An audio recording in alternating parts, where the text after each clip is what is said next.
Let him who hath understanding calculate the number of the beast, for it is the number of a man. His number is 666. Revelation 13:18.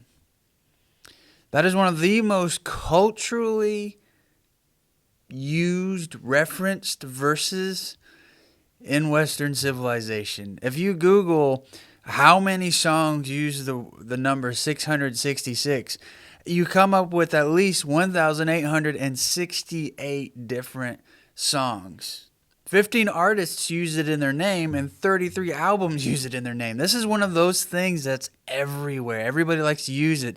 It's spooky, right? Like you go to any old buildings or under bridges, and what do you see? Number 666 posted up there. One of my favorite bands growing up was Iron Maiden, and they have a song called "The Number of the Beast." And remarkably, it took me a long time to actually look up and study what this meant. And I bet it's not what you think it is. So that's what we're going to be looking at today. We're in Revelation 13. We're going to be talking about this verse and all the ones that surround it as we continue on in our study of Revelation. Let's do this thing.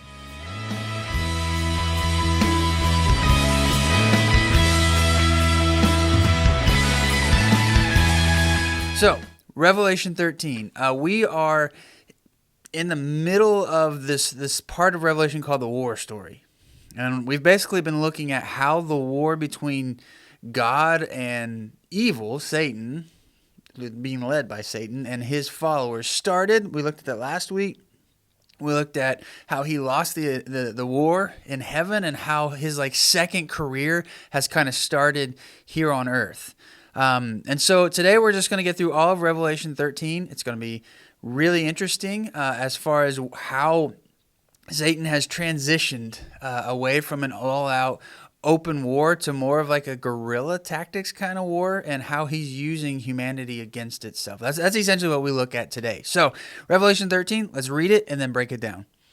Starting in verse 1, it says, "Then I saw a monster coming up out of the sea. It had 10 horns and 7 heads. Each of the 10 horns was wearing a coronet, a crown, and blasphemous names were written on the heads. The monster I saw was like a leopard with bear's feet and a lion's mouth. And the dragon gave the monster its power and its throne and great authority.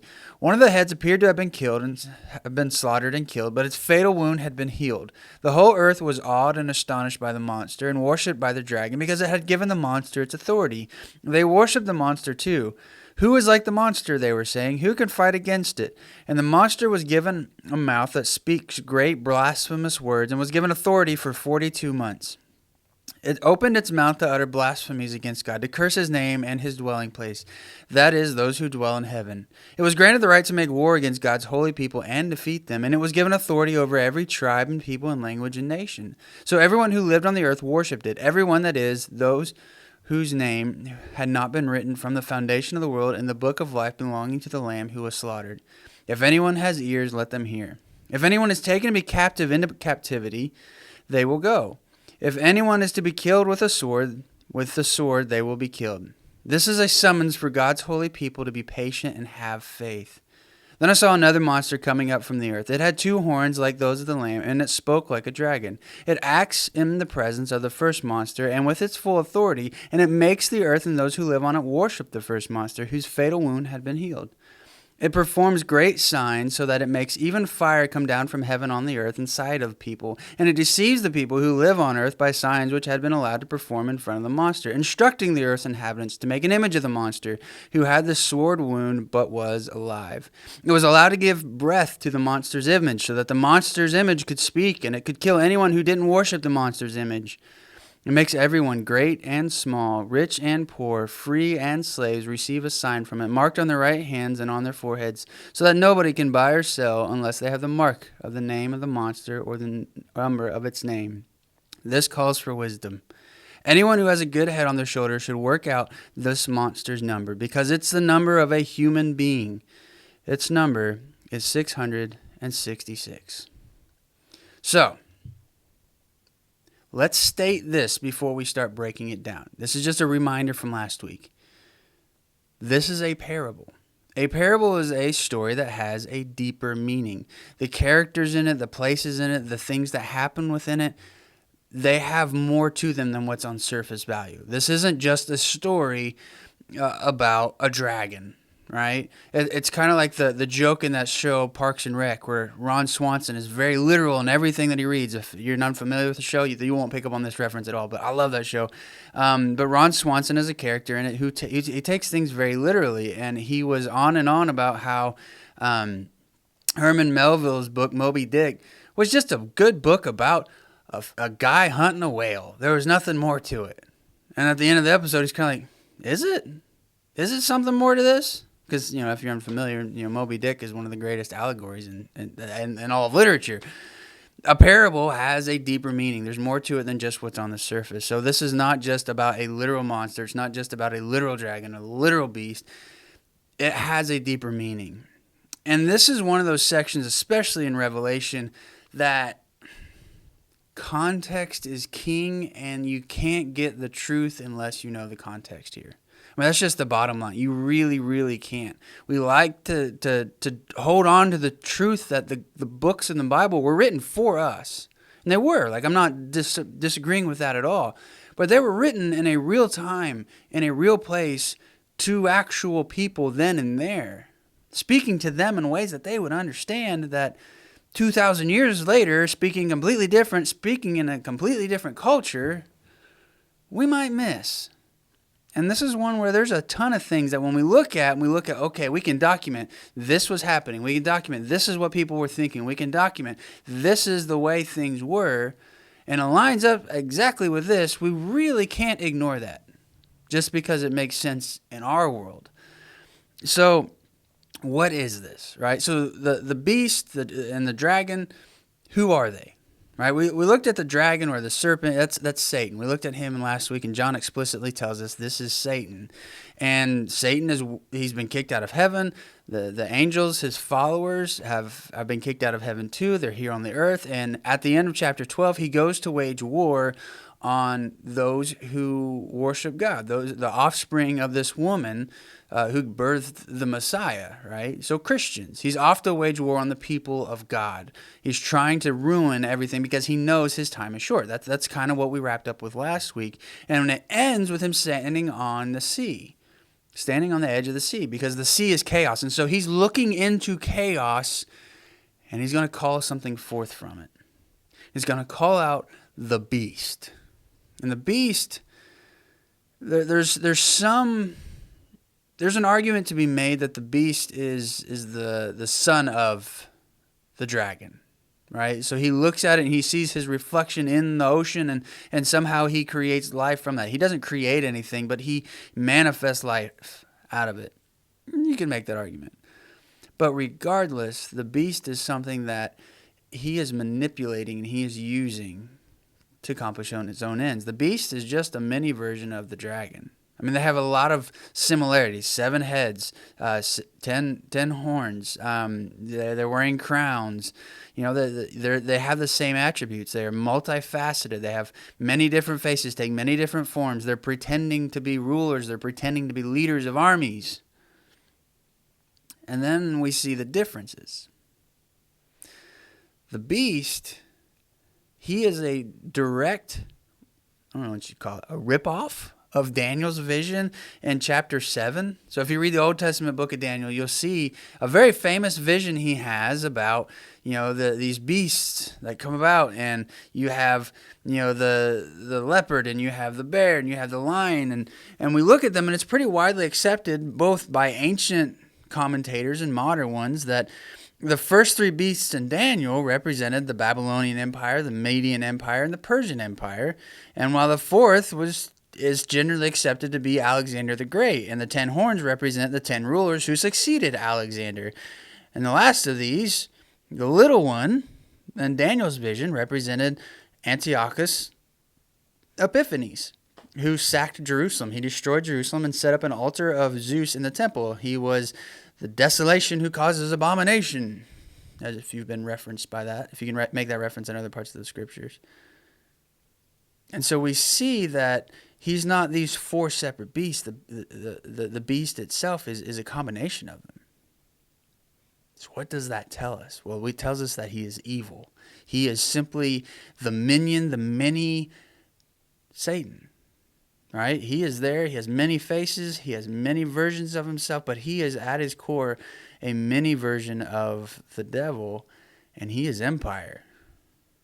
I mean, I really think that's what John is going for here. I think that's what Jesus is going for here, to communicate that empire is a pawn of Satan.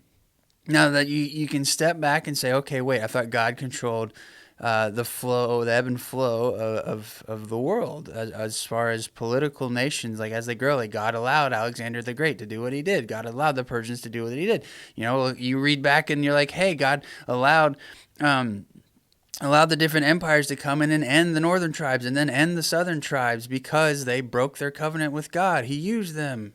Yeah. But God doesn't delight in death and destruction. His heart breaks for people who suffer. We see that also throughout those same scriptures. What this is empire is a tool of the devil that he uses, but God will ultimately make work out for God's good. It's a fine-tooth comb you have to use here to figure this out. But it's really, that's ultimately is what's happening with empire. Because what is empire? The definition of empire is a government, a nation, a political body that expands, that chooses to subvert other nations. It's one of the oldest forms of government. Why? Why is it so popular? Because the easiest way to gain resources, to gain territory, is to take it from your neighbors, to impose your will, to impose what you want on peoples that are weaker than you, that can't defend themselves from you. That is empire. That is the exact opposite of what God stands for, of what God's design is. And so we see this beast come out of chaos, come out of the sea, and he comes onto the land. And we see even some more things about him that gives us more clues as to how Jesus feels about empire. We see that it has blasphemous names written on its forehead. It has, I think what John and Jesus are trying to communicate is it's the opposite of Jesus, right? On one hand, Jesus is all about peace and unity and love, and empire is about power and destruction and taking and consuming. The blasphemous names, those blasphemous words, are opposite of Jesus as the Word of God. Jesus is the Word. John said that in the very beginning of his gospel. The Word was with God, and the Word was God, and there was no darkness, right? So we see that he's opposite. And even in the original Greek, the word beast is therion, okay? The word for lamb that is counterbalanced it in the sentences is arnion. They rhyme. I think John is trying to communicate that empire is the opposite of what Christ is. That empire is about destruction and that Jesus is about salvation. And so the dragon gives the beast authority. It gives him power. It gives him the ability to carry out Satan's directives. Now, does that mean that behind every throne of empire in history that Satan has been there saying, hey, do this, and like that the emperors have all been like, oh, cool, and they're like secretly in cahoots with the devil? Like, and I don't think so. I think they're pawns and they don't realize it. But one thing we have to look at here is we have to look at the situation of first century Rome, right? The people who were getting this letter, this revelation, when it was written. You had an empire the world had never seen before, right? Let me put into context for you how different Rome was. Rome conquered all of the Mediterranean. Now you might be like, oh, that's not that much land territory. But when you encapsulate that region at that time in history, you had most of the world's commerce in your hands. Northern Europe was not developed. Africa was not developed. The Americas were not developed. The only other place that rivaled it was India and China. And those two places really traded with Rome, especially India. Rome was a force that the world had never truly seen. The reason Rome fell apart was because it was too big. Let that sink in. It wasn't because there was a bigger, badder enemy. It was because it was too big to manage itself. It ate itself. Rome was a beast the world has never seen. And it went through and it dominated, all in the name of peace. They preached the name of Roman peace, Pax Romana, that they would build you roads, they would build up your economy, they would bring you wealth, they would bring you jobs, they would bring you everything that your town, your state, your part of their empire would need, and you would be successful and wealthy. That's what they preached when they went around. That's the way the conquest of Jerusalem went. They didn't invade and destroy Israel when Rome conquered it. No, they just walked into a power vacuum and said, hey, let us fix things for you. And they installed a puppet king named Herod. And after that, Rome owned it. And there was nothing anybody could do to fight it. The only time Rome really lost territory was because of its own weakness. Now, don't get too fine detail with that. Yes, some other empires and nations took back territory, etc., etc. But for the most part, Rome was unstoppable in the way it ruled and in the way it expanded. And if you were not in line with how they think you needed to act, you were in trouble. And so what they would do is they'd go into all these cities, especially once they became a proper empire with an emperor. This only happened in the 40s, about 40 years before the birth of Christ. Julius Caesar, he did his thing. And when that happened, they started the cult of the emperor under probably Augustus or Octavian, one of the two. And they started setting up these temples to the emperors where they typically were viewed as favored by the gods. They weren't considered to be gods themselves. A few of the crazy ones claimed it, but for the most part, they claimed to be favored by the gods and therefore to be worshipped amongst the gods. But it was really just a tool for political control. And if you're a city within the Roman Empire and you want this Roman peace, the leading members of that city, what do? What do they do if they want Rome to prosper them? And Rome very much could. We looked at it throughout. They would give cities certain statuses and certain privileges, and those cities would grow, and they would do really well. Like Rome could back it up in some senses. What would those leading people of those cities do? They would do everything they could to make the emperor happy. They would do everything they could to get this cult of the emperor established in their city. They wanted to build the biggest temples. They wanted to build the biggest shrines, the biggest statues to these emperors.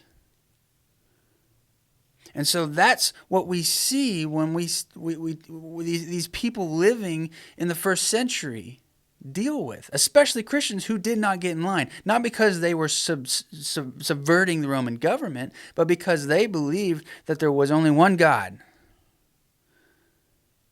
And they believed that bowing down and worshiping a false god would compromise their faith. And so in every one of these cities, especially in Western Turkey where Jesus and John are sending this revelation to, they would set up statues and they would say, hey, everybody had to come, and they would put in their offering, or they would light their candle, or they would kiss the ring, or they would bow down to the statue, or they would do something to symbolize that they were getting in line with this emperor worship, so that the leading men of the city could keep favor with the Roman Empire and grow their own wealth. And Christians refused. And these leading people would do things like try to prove that the emperor was divine. And they would do things like put on great shows where the statues would speak, where they would call down fire. We have documented evidence of this happening to show that the emperor really was favored by the gods. So when we read about the second beast and how it was able to do these things, and it was constantly forcing others to worship the image of the beast and marking people as having worshipped the beast, and they would receive their mark and they would be able to buy and sell. That lines up exactly with what happened in the first century, to the letter. And so you see the second beast, the second monster, That's all those people who are pushing the Roman Empire on these first century Christians. And then we get to the very end. And it says, this calls for wisdom. This is John trying to get people to realize, don't just skip over this. He is sending a coded message because the book of Revelation at its core was very subversive. It was saying that, hey, the empire is going to be destroyed and that there's a new king who is going to take its place, and that is King Jesus. These are words to be killed over. If you were caught with the book of Revelation, you were done. And so John, in certain ways, used subtle things to try to cover that up a little bit. And this is one of them. And in their culture and in their time, numbers were really, really important. Numerology, using different numbers for different things, geometria, like they were really big on this. And so that gets us to 666. What is that number? What does it mean? Is it the number of the Antichrist? Well, on one hand, the beast is the Antichrist, right? Empire is anti-Jesus. That's what that word means. We see in Peter and we see in Paul and we see in John that there are many antichrists and many have come. He's different from the son of lawlessness that Paul talks about in 2 Thessalonians. That is the Antichrist, if you want to call him that.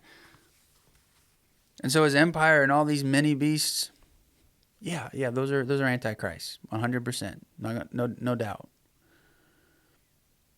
But is this the number of the Antichrist, the Messiah? I don't think that number really exists.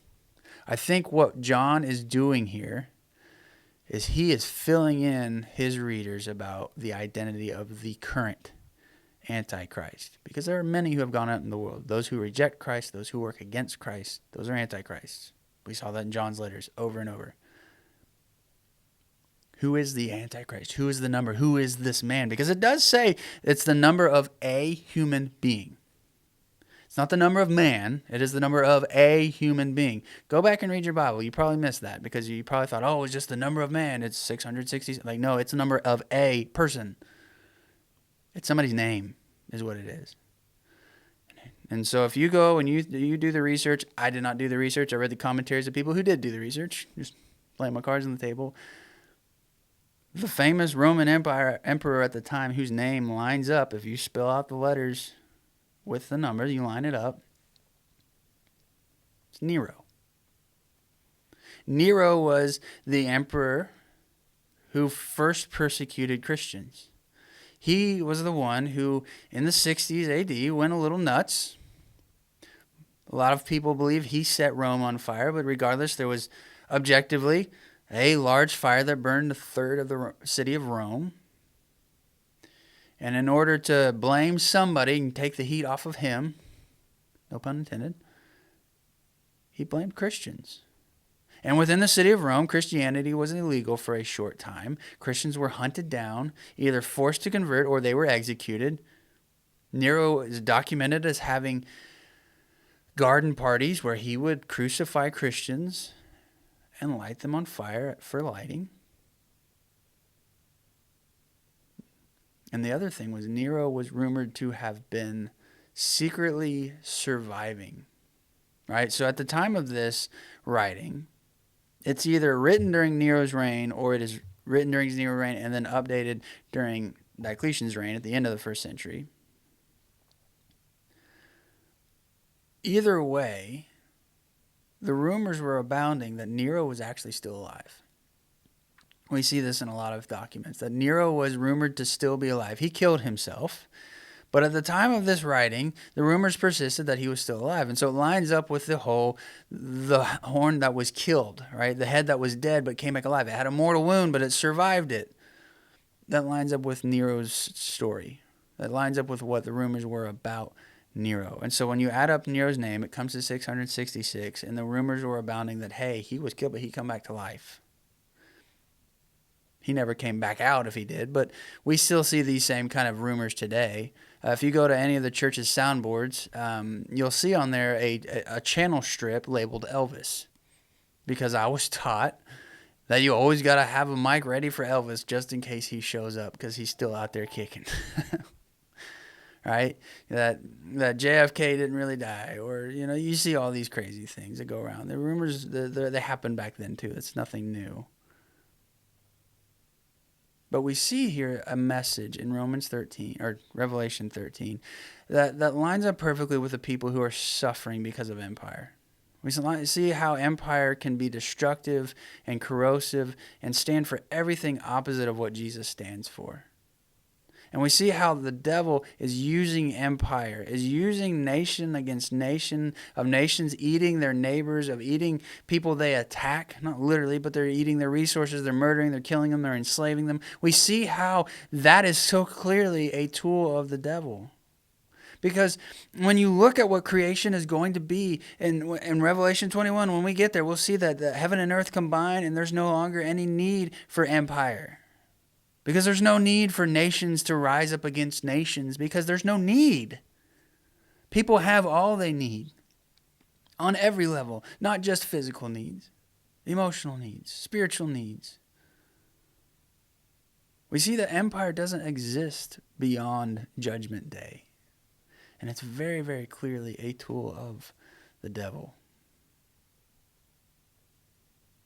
And so I hope this was enlightening to you. I hope this lets you understand the way the world around us is working. That when we see these wars, that when we see these nations needlessly attacking each other, like we see in Europe right now, that's the devil. That's the enemy seeking to destroy humanity just to ruin God's creation. If you have any questions, reach out. Otherwise, see you next week.